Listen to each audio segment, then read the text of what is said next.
got to go!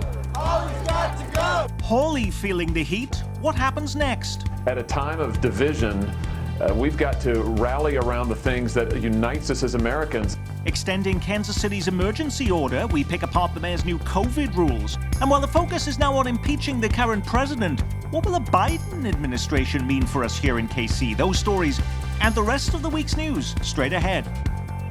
Week in Review is made possible through the generous support of Dave and Jamie Cummings, Bob and Marlise Gorley, Haas and Wilkerson Insurance, the Courtney S. Turner Charitable Trust, John H. Mize and Bank of America N.A. co-trustees, and by viewers like you.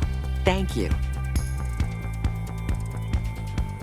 Hello and welcome. I'm Nick Haynes. So much to keep track of on what has been another roller coaster week of news. Foregoing sleep to keep us abreast of how events are impacting us here in the Metro. From KMBC 9 News Chief Political Reporter Michael Mahoney. From the investigation team at 41 Action News, Kat Reed. Keeping you up to date on KCUR-FM, Steve Kraske. And the editor of the Call newspaper, Eric Wesson. As the president was being impeached for a second time for the second week, Missouri Senator Josh Hawley coming under intense pressure. They may not have created a card for it, but Kansas City-based Hallmark now wants its money back. They're demanding Hawley and new Kansas Senator Roger Marshall return the campaign cash the company gave them following last week's events in Washington.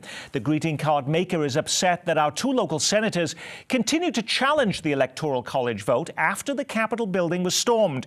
Other Kansas City companies, from Cerner to Commerce Bank, also say they're pulling their campaign contributions. Last week, Hawley's biggest worry was Simon & Schuster canceling his upcoming book and fending off calls from Democratic lawmakers to resign. But does this loss of money represent a bigger hit to his political career, Steve? Well, it's a hit. There's no question, Nick, particularly if this kind of activity continues. But having said that, I think some context is needed here. You know, think about this just for a moment. If Josh Hawley was on the ballot a month from now, or 3 months from now in a state like Missouri that went for Donald Trump, Nick, by 16 points in November, 19 points 4 years ago, would Josh Hawley lose? I'm not convinced the answer to that question is yes. A lot of these businesses who have stepped away from him are going to come back at some point, Nick, because a 6-year term, he's got 4 years left, is a very long time. Kat.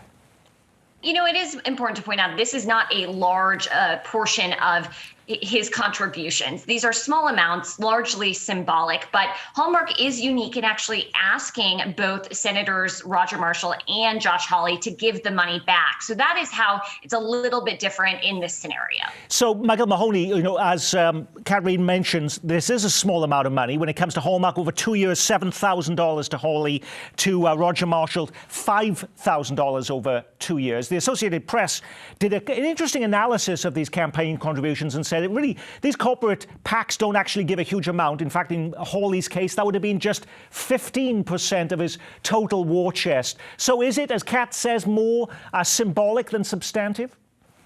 Yeah, it is, but money is money. It's the cliche, it's the mother's milk of politics. The astonishing thing about the Cerner PAC decision is the fact in 2018, the Cerner PAC did not give Josh Hawley a dime, not 1 cent. The long view here is, I think Steve's absolutely right. The political damage to Josh Hawley in the state of Missouri is limited. I do think that there's some second thoughts going on now about what his role is in the 2024 campaign. And the Ted Cruz campaign is probably making some of the same guesses. It depends on what the Trump voter in the Republican Party looks like in a few years. Eric. 4 years is a long time to remember, but it depends on who lines up and who starts running a campaign now to run against him. 4 years is a long time. And I believe when it comes to committee assignments that'll be coming up within the next month or so, he'll probably be pigeonholed into maybe the chair of the pencil sharpening committee or something, so that his talents can extend to where people would pay attention to him. That committee assignment thing is important, and it's going to be Mitch McConnell that decides it. Hawley sits on Homeland Security, but more importantly, he also sits on Judiciary. Those two committees are going to launch an investigation of the attack on the Capitol. if Hawley had to give something up, the last thing I believe he would give up, and I don't know this for a fact, but he cherishes that seat on the Senate Steve. Judiciary Committee. How effective can this senator be going forward in the wake of this unbelievable controversy? I mean, it's been a long time since Mike Mahoney and myself saw any politician from Missouri or Kansas get slapped around upside the head like he has the last week. He's become something of a pariah in the U.S. Senate. Can this guy get anything done for Missouri going forward? That's the big question. Beyond all of the campaign cash, though, there is an effort, of course, to expel Josh Hawley from the Senate. Most political observers say that's not going to happen, but there is a growing movement to censor him.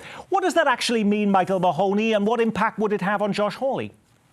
When you're censored, it is your colleagues in the Senate or the House, or any place for that matter, saying that you stepped over the line. You did something that was inappropriate. Now, censures happen in the United States Senate. They are very rare because it's regarded as an insult, to be honest about it. I don't think it will happen in this case.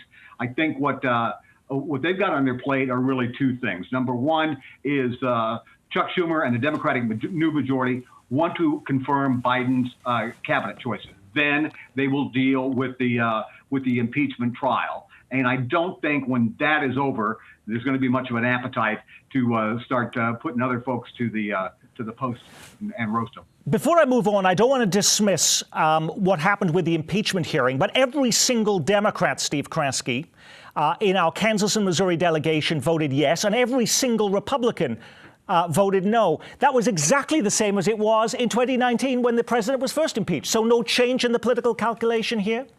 Right. That wasn't a big surprise, Nick. The votes came down along party lines. That's just where our two states are right now when it comes to Donald Trump and how divisive this guy is. I don't think there was any drama or suspense around these votes at all. This week, I took a little trip down memory lane. I was looking through my notes from this time 4 years ago to see what we were talking about on this program when Donald Trump was getting ready to be inaugurated. On the show 4 years ago, we were asking, what will a Trump presidency mean for KC?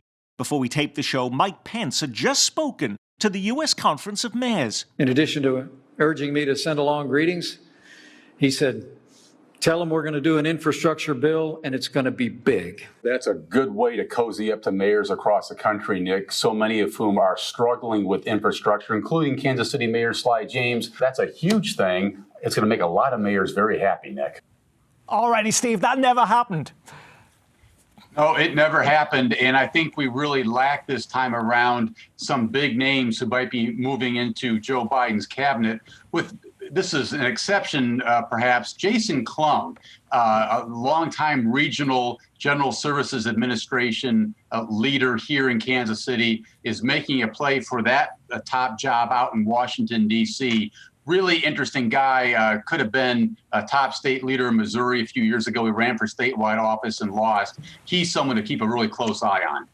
Yes, Kat. And I'd say there are a couple big impacts of the Biden administration on the Kansas City area. One that is just kind of going to happen everywhere, and one that's specific to Kansas City. The first would be that people are desperately wanting more relief from COVID. So people are looking for maybe an expansion of the eviction moratorium, some more stimulus funds. The Kansas City specific aspect is the movement of those headquarters for the Department of Agriculture to the Kansas City area. It'll be interesting to see what happens with those. From the things that I've read, it's unlikely that they'll move everyone back to D.C., but what could happen is Kansas City becomes a field office, and then they rehire the people in D.C. Who left the department because of the move to Kansas City. That's something to keep an eye on. With all of the focus on the impeachment, I haven't heard many stories about what the Biden administration will do, particularly locally. What other impact might we see here? Well, number one, I think you'll see, especially Emmanuel Cleaver, renew an aggressive push for federal housing funds for our area. And then Sharice Davids sits on the House Infrastructure Committee. So does Sam Graves of Northern Missouri. There'll be a push on that element, too. What other impact might we see locally, Eric? I think it'll be an impact on crime. I think the situations with crime here in the Kansas City metropolitan area, I think it'll be more focus and emphasis on it. I also agree with Mike that I think Congressman Cleaver will try to do something with housing, but also transportation. And that money in that plan could help expand the streetcar to go in either more directions or improve an already improving bus system that we have here. It was during the Trump administration that the streetcar got its money for the expansion, Eric. And also, didn't we also have hundreds of federal officers coming into town to help solve the crime situation? The federal officers came in, and I'm going to be objective here. It did do something with it, but after they left and while they were here, the homicide rate still went up. Steve. You know, for years, it seems like every new Democratic president comes in, Emanuel Cleaver's name gets kicked around. He's now in his mid-70s, Nick. He's not going to lead a cabinet agency. But to underscore a point that both Eric and Michael just made, Emanuel Cleaver now emerges as one of the 3 or 4 leading voices on federal housing policy in this country. That's a huge promotion in a sense for him. He'll now lead a top committee. That's a big deal. Next up, a heads up. You're going to be wearing a mask at least until May. Kansas City Mayor Quinton Lucas this week extending the mask mandate and the city's emergency health order for at least 4 months. Yet at the same time, he announces he's letting bars and restaurants stay open later. We will join the rest of the region with a midnight closing time. And within the month, we will review whether that closing time should either be extended or if that closing time should actually be more restrictive thereafter. When COVID cases are still high, vaccine distribution is going slower than expected. Eric Wesson, why is the mayor deciding to relax the rules for restaurants and bars?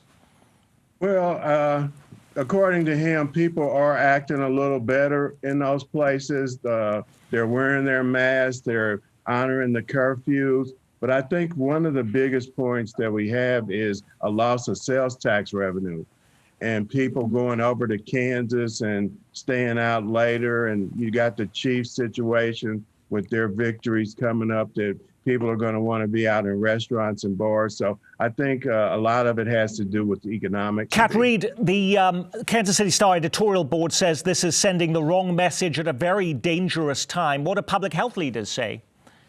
Well, I know public health leaders have still been very concerned about the rise in cases, and other political officials as well. In a statement, Jackson County Executive Frank White expressed some skepticism, citing the rising cases, but said, they would adopt it because they want everything to be uniform. It gets confusing when you have a patchwork of rules in different places.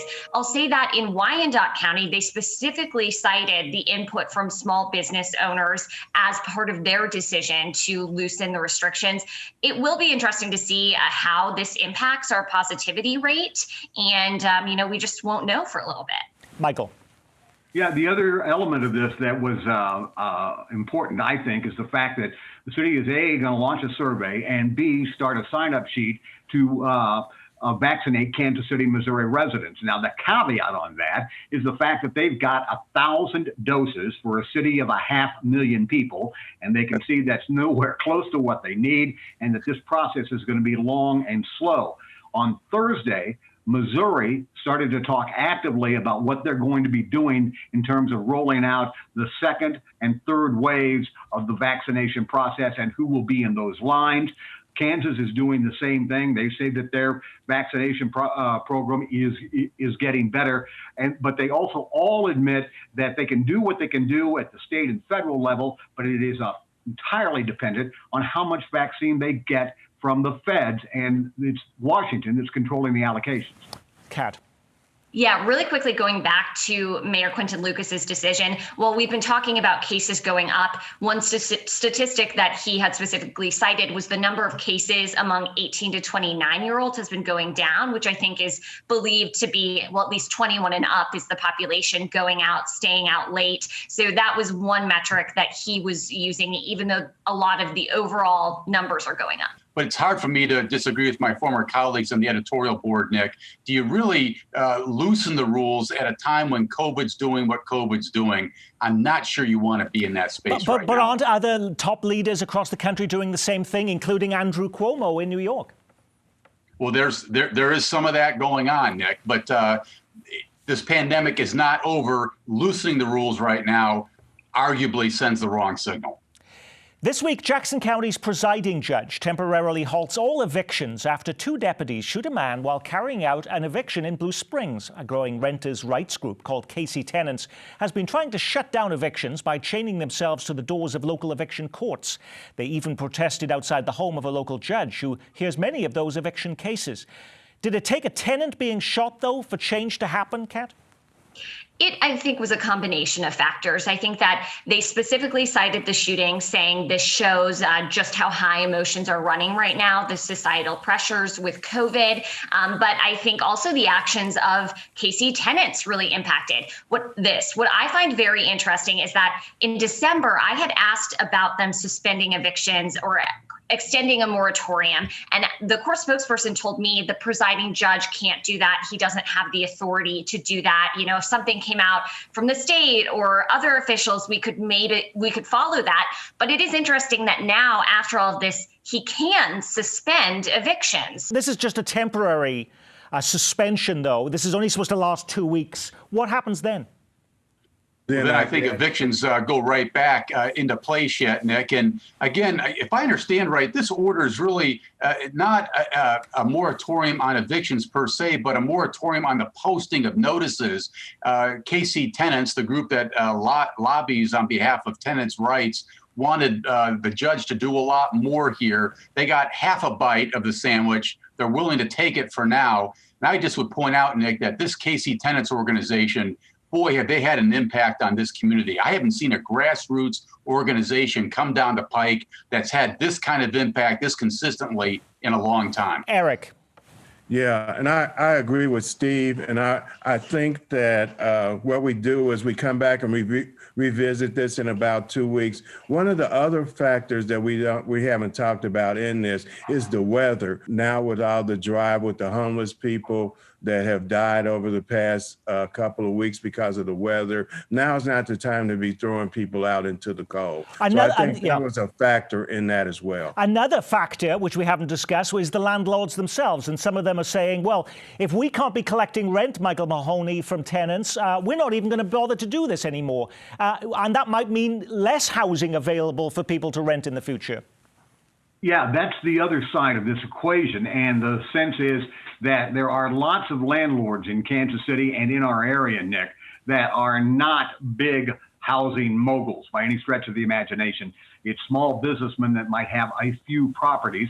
And if they're not getting rent, they can't pay the note on their properties, and there needs to be a balance struck on this. A survey done back in October by the KC Regional Housing Alliance did find that nearly half of landlords plan to sell some or all of their properties if the situation did not change soon. So it is impacting them.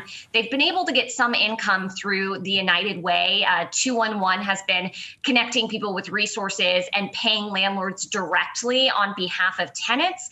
But the CARES Act money was kind of all spent by the end of December. Finally, I just want to note, this is a temporary suspension that only lasts 2 weeks, but the hope is that after January 24th, the Biden administration will do something that is more lasting or more permanent, so we could see the picture change again. Eric. I know personally at least 4 landlords that have started selling their properties, and one of them actually sold all of his. It was a combination of this situation and the ordinances and the city rules and regulations that they placed on landlords that made it difficult. And you're absolutely right. When landlords start selling their properties to other people, then that's going to affect the amount of housing that's going to be available in the area. Next up, a tale of 2 speeches. In the office of Missouri Governor. In the office of Missouri Governor. So help me God. So help me God. Congratulations. This week, around 2,000 guests gathered on the lawn of the Missouri Capitol to witness the inauguration of Governor Mike Parson. And over in Topeka, Kansas Governor Laura Kelly was abandoning all pomp and circumstance to deliver her annual State of the State address in a remarkably different way. Was her only audience a camera operator? Good evening. Typically, I would deliver the State of the State address to the legislature and the public from the House chamber in the Capitol building. And I would begin by looking out over all the familiar faces, but these aren't typical times. That, Steve Kraske, was not a typical speech, was it? No, not at all, Nick. And I just would point out that both speeches fairly low key, not a lot of news. I think COVID's simply dominating too much right now. Was there anything we learned from either of those speeches that we didn't know before? You have to look, too, at the juxtaposition of Laura Kelly specifically mentioned sedition in the Capitol riots. She specifically spoke about that, whereas the text of his speech did not make any specific mention talking about what happened in D.C. It used more general phrases, and then he answered some questions at the end of his speech, but he didn't quite call it out in the same way that Governor Kelly did. Two other things that came up in Laura Kelly's speech in Kansas was the fact that she was looking at Medicaid expansion again, even though she's now facing a more conservative legislature than last year, that you arguably would say that's going to be much more difficult this time than last year even. And also, Steve Kraske, she talks about this digital Netflix tax we've heard about before, where you want to start charging streaming services, taxing them, and places like eBay and Etsy that currently don't have any tax on them, and that would bring in about $80 million a year. I can't imagine a sales tax is going to go down well with a more conservative legislature either. I think you just answered that question very well, Nick. You're absolutely right. This legislature is more conservative. Tax increases won't go down well. Democrats have been pushing this idea for a number of years. At some point, it might go through, but I'm not holding my breath for it this year. For many Kansas Cityans, the Chiefs will be the most welcome distraction of the week. The team's first playoff game is this weekend. The Chiefs will take the field Sunday afternoon against the Cleveland Browns. Meanwhile, while they're reluctant to share details, the Kansas City Police Department is quietly planning another Super Bowl parade. But if the Chiefs win, is it possible there won't be one? Citing concerns over COVID, President-elect Joe Biden is canceling the traditional inauguration parade this year. Instead, they're hosting a virtual parade. If Kansas City wins the Super Bowl, is there any talk of canceling the parade here and hosting a virtual event, Eric? No, they're going to do it. They're going to come out. They're going to have their mask on. We're talking back-to-back Super Bowl wins. Oh, they're going to be out there, and it's going to be a ball out there. Even during a pandemic, Kat? Yeah, Nick, I do think that there's this sense amongst Kansas Cityans and just Chiefs fans in general that in this absolutely horrific year-long ordeal we've been through, the Chiefs have been one of the only good things we can all hold on to. And so I think that it would be very unpopular to cancel. I think people will be wearing masks, but I do not see it being canceled. Also, with security concerns, those play into the inauguration parade being canceled, whereas this is not a political event. So I think that changes the dynamic just a little bit.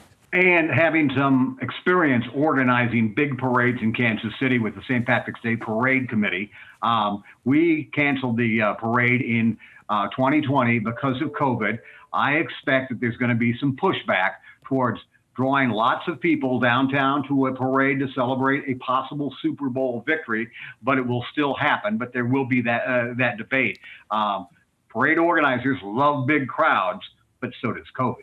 But Steve, you were mentioning earlier that the Kansas City Star editorial board was right when it comes to not trying to relax any COVID rules in Kansas City. In your view, then, does that mean we should think twice about a parade? Well, no, because this is Kansas City. We love our football. We love our Chiefs. Eric Wesson's right. Back-to-back Super Bowls would be something you couldn't stop this city from going out and celebrating, Nick. All righty. When you put a program like this together every week, you can't get to every local story, grabbing the headlines. What was the big story we missed? The FBI warns Kansas and Missouri officials to prepare for possible armed action at our state capitol buildings starting this weekend. The only woman on federal death row executed after murdering a pregnant Missouri woman, removing her baby and passing it off as her own. A Kansas City councilman now calling for the police chief to resign. Eric Bunch is the first city council member to call for Rick Smith to be fired. The Kansas City Symphony returning this weekend for the first time since March, up to 300 people being allowed into the Kauffman Center to watch. And Restaurant Week continuing through Sunday, more than 100 restaurants offering multi-course meal deals, eateries desperate to get any business. Eric Wesson, did you pick one of those or something completely different? I picked two of those. Eric Bunch joining the outcry to get rid of the chief of police, and the Kansas City Star removing Nelson's name from their letterhead after a century of benefiting off of his business they decide to kick him to the curb.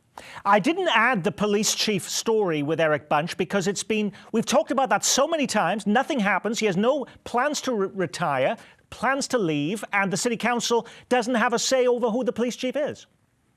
You're exactly right. But having somebody other than the Black civil rights organizations start making that outcry might start gaining some traction as well. I agree with Eric completely here. To have a 4th district councilman, Nick, from the Plaza Westport area come out against the police chief is significant. You're right. The council can't fire this guy, but this story is not going away. The struggles and the controversy around Rick Smith continue.